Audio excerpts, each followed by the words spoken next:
नमस्कार दोस्तों, आज हम लोग पढ़ेंगे पॉलिटी का तो है पार्ट 2 पढ़ेंगे। जैसे कि हम लोग पॉलिटी का जो है तो क्लास 1 में देखे थे कि इसके बाद ये सब देखे थे, अनुच्छेद तक देखे थे।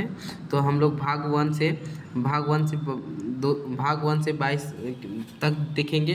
तो भाग 1 में राज्यों का संघ है। तो दोस्तों भाग 1 में क्या है? राज्यों का संघ। भाग 1 में क्या है? राज्यों का संघ 1 से 4 अनुच्छेद तक है। भाग 1 में क्या है? 1 से 4 अनुच्छेद तक है। नागरिकता भाग 2 में है। नागरिकता कितना है? भाग 2 में है नागरिकता भाग 2 में है 5 से 11 तक है।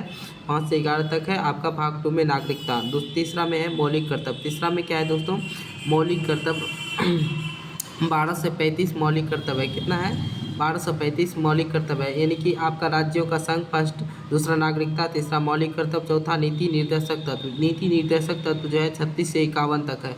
नीति निर्देशक तत्व 36 से 51 तक है। उसी तरह से मौलिक कर्तव्य जो है अनुच्छेद 15(1)(a) में है। 15(1)(a) में है। तो अनुच्छेद ये मौलिक कर्तव्य भाग 4(a) में है। मौलिक कर्तव्य भाग 1 में राज्यों का संघ, दूसरा भाग 2 में है नागरिकता, तीसरा है मौलिक कर्तव्य, चौथा है आप नीति निर्देशक तत्व, चौथा है नीति निर्देशक तत्व, और पांचवा है आपका मौलिक कर्तव्य अनुच्छेद 51(a) तक है। चलिए आगे देखते हैं। उसी तरह से आगे चलेंगे। उसके बाद हम लोग चलेंगे अनुच्छेद मौलिक कर्तव्य हो गया आपका। उसके बाद आप संघीय सरकार 5 में है। भाग 5 में है संघीय सरकार, यानी कि संघात्मक सरकार। संघीय सरकार यानी केंद्र सरकार के बारे में बात कर रहा है। संघीय सरकार अनुच्छेद 52 से 21 तक है। 52 से 151 तक है आपका संघीय सरकार। आगे चलते हैं। पंचायत जो है आपका भाग जो है आपका कितना में है? भाग आपका 9 में है। भाग 9 में है पंचायत। संघीय सरकार कितना में था? तो संघीय सरकार तो था आपका 5 में था, और पंचायतन जो है आपका कितना में है? तो आपका पंचायत जो है आपका 9 में है, और अनुच्छेद 243 से अनुच्छेद 243 तक है। आगे चलते हैं दोस्तों। उसी के साथ साथ आगे चलेंगे। कहता है भाग 10 में जो है अनुसूचित जनजाति एवं जनजाति के बारे में दिया गया है। भाग 2 में अनुसूचित जनजाति एवं जनजाति के बारे में दिया गया है। भाग जो है 14 में जो है संघ एवं लोक सेवा आयोग के बारे में दिया गया है। भाग 14 में दिया गया संघ एवं राज्य के लोक सेवा आयोग के बारे में दिया गया। अनुच्छेद 308 से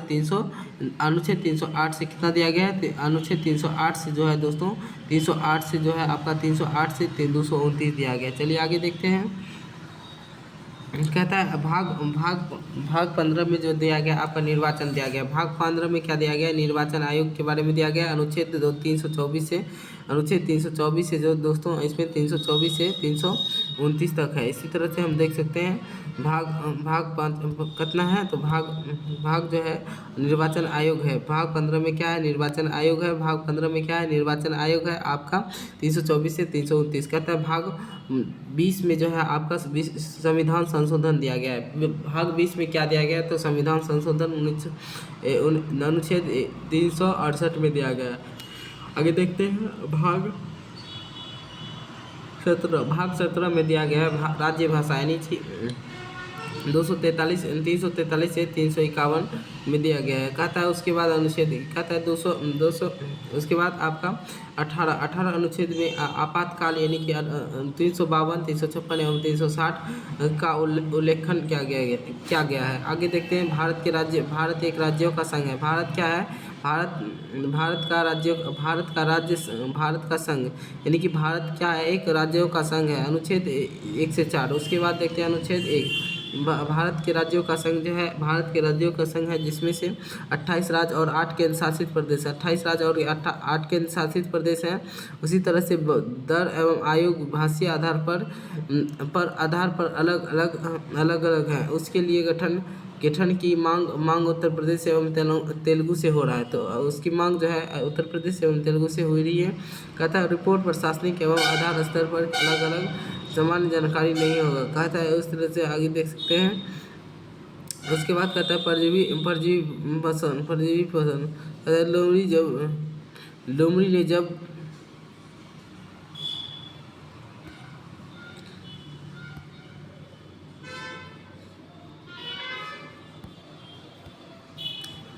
आगे देखते हैं दोस्तों।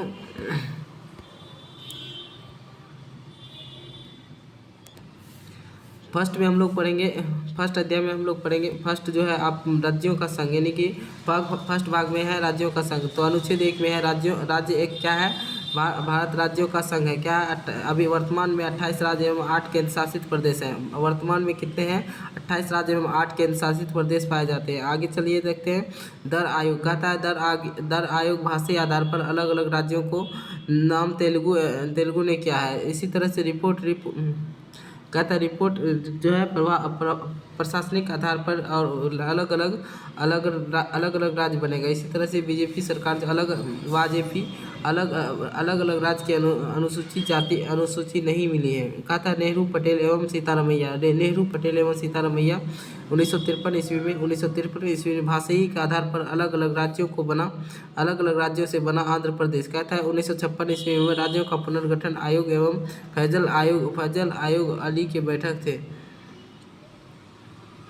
इसके साथ साथ आगे हम देखते हैं दोस्तों। उसके बाद अनुच्छेद 2 में कहता है, अनुच्छेद 2 में है जो है नए राज्यों का भारत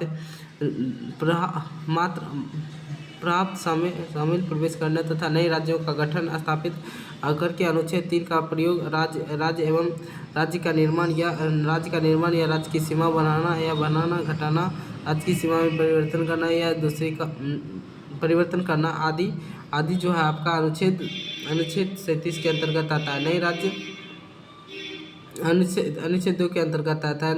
नए राज्य का निर्माण के लिए सबसे पहले राष्ट्रपति अनुमति लेनी पड़ती है।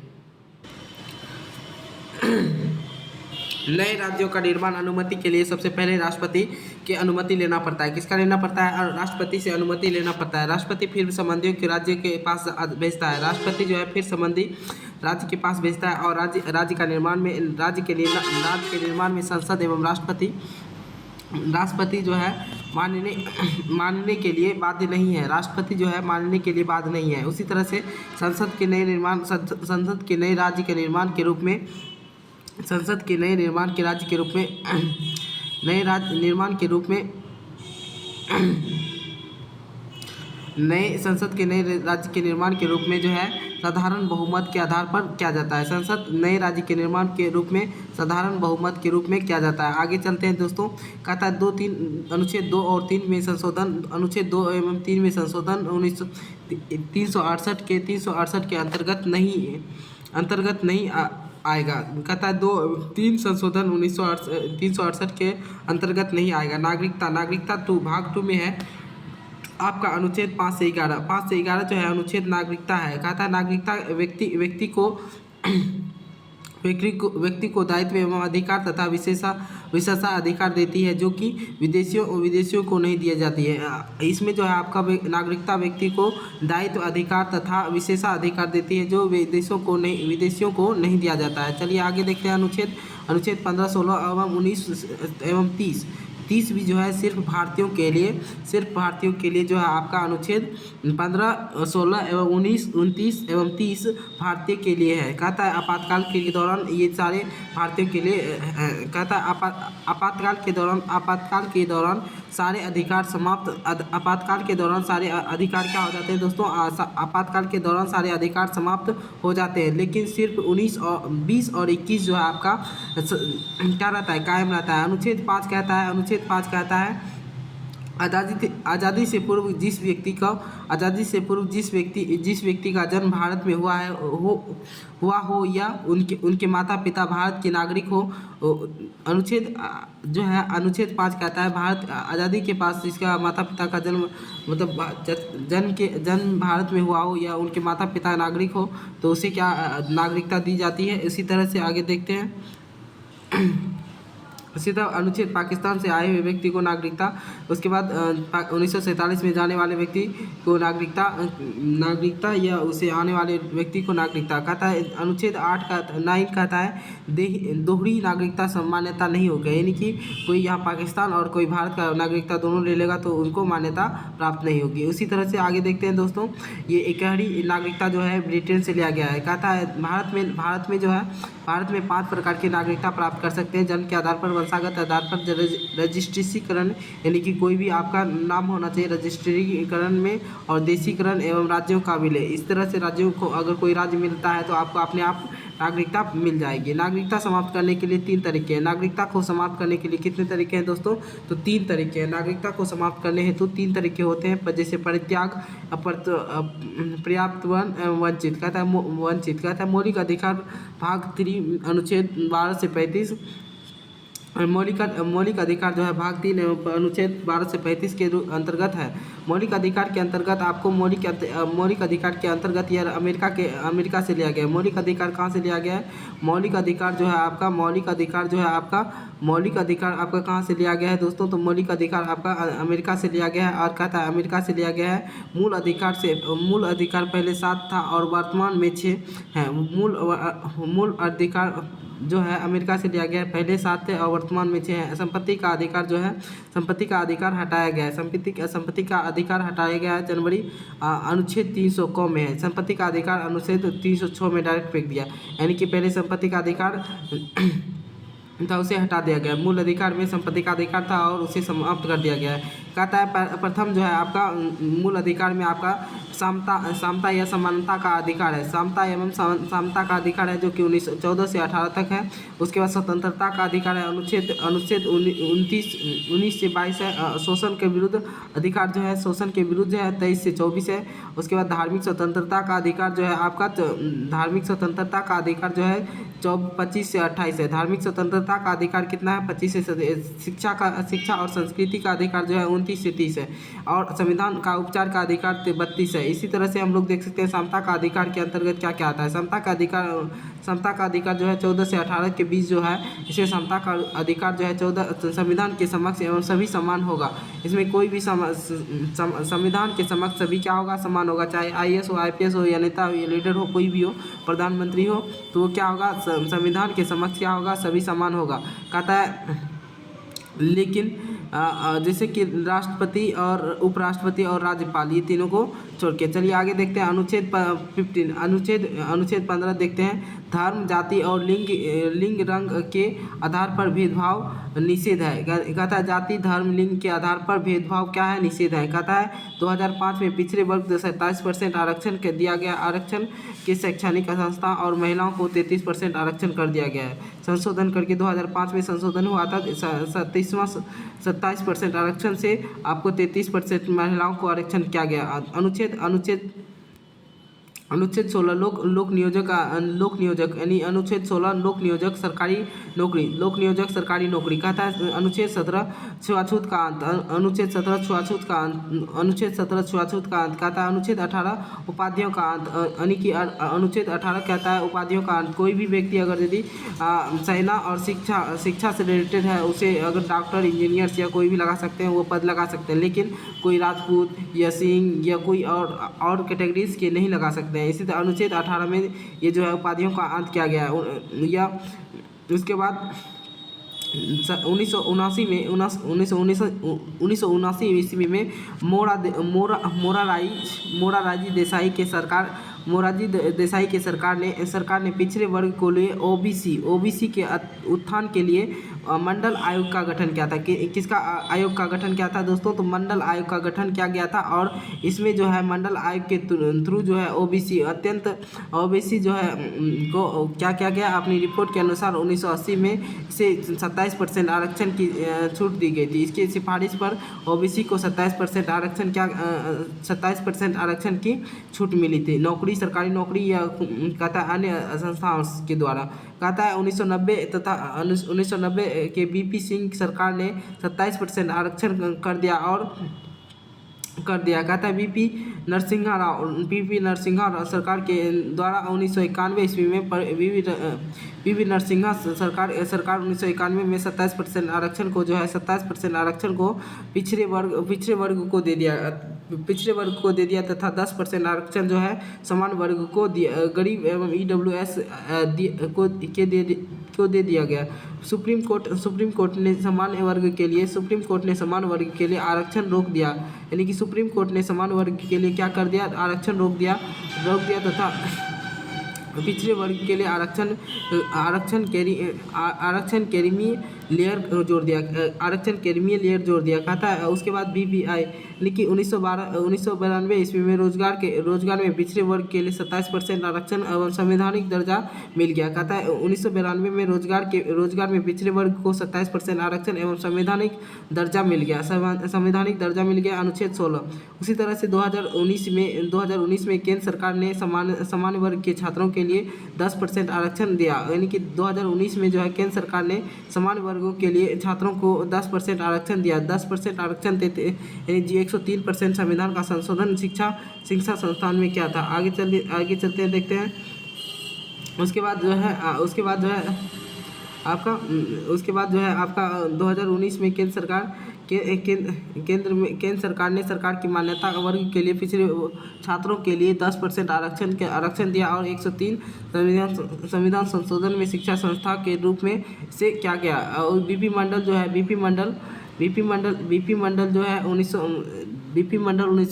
1989 में बना था। इसका आयोग का गठन हुआ था। 1980 में रिपोर्ट जारी किया था और 1900 नरसिंह राव के समय में इसे क्या किया गया था, प्रकाशित किया गया था। ओबीसी को 27% आरक्षण भी दिया गया था। उसके बाद आपको अनरिजर्व कैटेगरी को 10% और इस तरह कर्मी को इस तरह से बांटा गया था, OBC 1 OBC 2 कहता है। इसी तरह से 2019 में मेंबर्स ऑफ बांटा गया। चलिए आगे देखते हैं। स्वतंत्रता का अधिकार जो है अनुच्छेद 19 से 22 तक देखा गया। स्वतंत्रता का अधिकार 19 से 22 तक देखा गया। अनुच्छेद 19 कहता है वर्तमान में 6 प्रकार की आज़ादी है।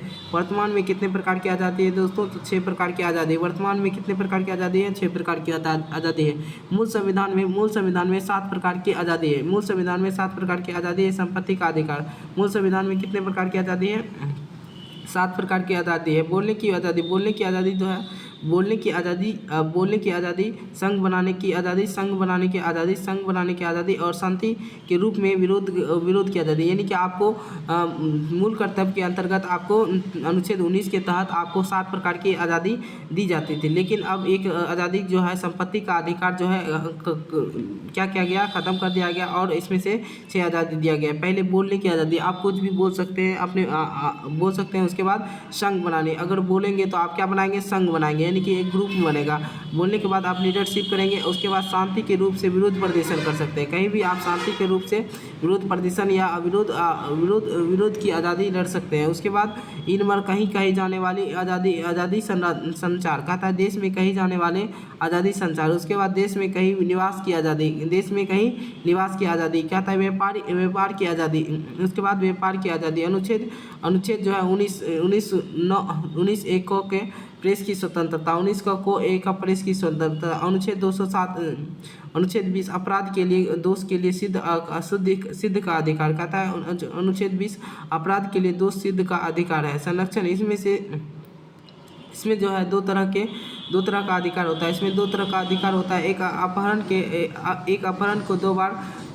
अपहरण के लिए 2 बार सज़ा नहीं होगा। इसमें क्या होगा, आपका एक अपहरण, अगर आप कोई भी कार्य करते हैं, गलत काम करते हैं तो उसका एक ही सज़ा होगा, दूसरा सज़ा नहीं होगा। उसके बाद स्वयं के प्रति गवाही नहीं दे सकते, आपको स्वयं के प्रति गवाही नहीं दे सकते। उसके बाद अनुच्छेद 21 जो है प्राण एवं दैहिक स्वतंत्रता का अधिकार है। क्या है दोस्तों, तो प्राण एवं दैहिक स्वतंत्रता का अधिकार है। आगे चलिए, आगे देखते हैं। उसी तरह से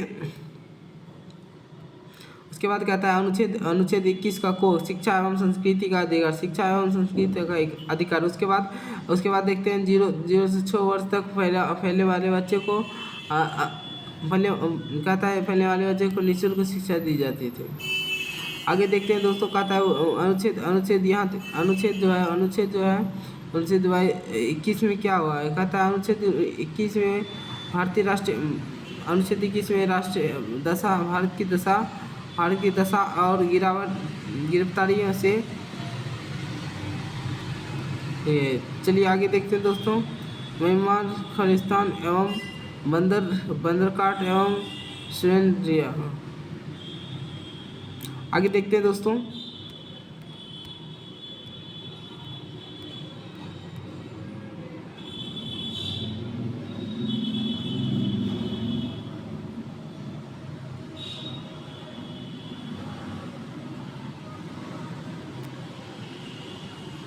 शोषण के विरुद्ध अधिकार जो है आपका 23 से 24 के अंतर्गत आएगा। बेगारी का अधिकार जो है, बेगारी का प्रतिबंध एवं मजदूरी का होगा। अनुच्छेद 24 बलात्कार का अधिकार होगा। आगे चलते हुए देखते हैं दोस्तों, धार्मिक स्वतंत्रता का अधिकार 25 से 28 तक होगा। अनुच्छेद 25 यानी भारतीय धर्म की समानता, आज़ादी, प्रेस, प्रचार प्रसार एवं आज़ादी कहता है। 1926 में धार्मिक स्वतंत्रता का कार्य करने के लिए स्वतंत्रता की आज़ादी दिया गया था। स्वतंत्रता के आधार के कहता है अदाकारी स्वतंत्रता के कार्य के रूप में, स्वतंत्रता के कार्य के रूप में, स्वतंत्रता के रूप में क्या किया गया, तो अनुच्छेद जो है 27 जो है धार्मिक कार्य के रूप में दोनों पर ही टैक्स छूट दिया गया। आगे अनुच्छेद 28 जो है कुछ शिक्षण पर क्वेश्चन कहता है कुछ शिक्षक संस्थान में धार्मिक शिक्षा का अधिकार दिया गया। उसी तरह से हम लोग देख सकते हैं